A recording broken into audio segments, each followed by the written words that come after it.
আসসালামু আলাইকুম রহমতুল্লাহ। প্রিয় শিক্ষার্থী বন্ধুরা, আশা করি সকলে ভালো আছেন। 2024 সালের অনার্স চতুর্থ বর্ষ পরীক্ষার সংশোধিত সময়সূচি প্রকাশ করেছে জাতীয় বিশ্ববিদ্যালয়। অর্থাৎ যে পরীক্ষাটি বন্যার কারণে স্থগিত করা হয়েছিল সেই পরীক্ষাটি রুটিন প্রকাশ করেছে।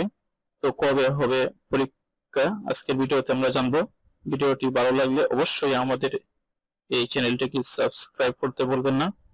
এখানে দেখতে পাচ্ছেন এত দ্বারা সংশ্লিষ্ট সকলকে জানানো যাচ্ছে যে জাতীয় বিশ্ববিদ্যালয়ের অধীনে 2022 সালের অনার্স চতুর্থ বর্ষ পরীক্ষার স্থগিতকৃত 24 জুন 2024 রোজ সোমবার এর পরীক্ষা আগামী 1 জুলাই 2024 রোজ সোমবার পরীক্ষা অনুষ্ঠিত হবে। পরীক্ষা আরম্ভের সময় প্রতিদিন দুপুর 1টা পূর্ব ঘোষিত তারিখ ছিল, যে এখানে দেখতে পাচ্ছেন 24 জুন 2024 রোজ সোমবার। এর পরিবর্তে এখন নতুন তারিখ নির্ধারণ করা হয়েছে 1 জুলাই 2024 রোজ সোমবার। এই যে তারপরে এখানে দেখতে পাচ্ছেন আপনার গ্রুপ বা বিভাগ বিএ যারা পরীক্ষা দেবেন, বাংলা, ইংরেজি, আরবি, সংস্কৃত, ইতিহাস, ইসলামের ইতিহাস ও সংস্কৃতি, দর্শন, ইসলামী শিক্ষা।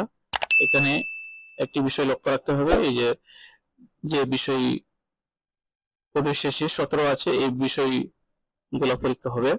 তারপরে বিএসসি সিং, রাষ্ট্রবিজ্ঞান, সমাজবিজ্ঞান, সমাজকর্ম, অর্থনীতি। এখানে কিন্তু দেখতে পাচ্ছেন এই যে 17 কোড আছে, এই বিষয়গুলো পরীক্ষা হবে। এরপরে BBA, marketing, finance and money, banking, হিসাব বিজ্ঞান, ব্যবস্থাপনা, এই বিষয়গুলো শেষে এখানে দেখতে পাচ্ছেন এই যে বিষয় কোডের শেষে 17 আছে, এইগুলা পরীক্ষা হবে। এরপরে সেম বিএসসি গণিত, বিজ্ঞান, পরিবেশ বিজ্ঞান, এই বিষয়গুলো পরীক্ষা হবে। তো আজকের মতন এখানেই শেষ করছি। আসসালামু আলাইকুম।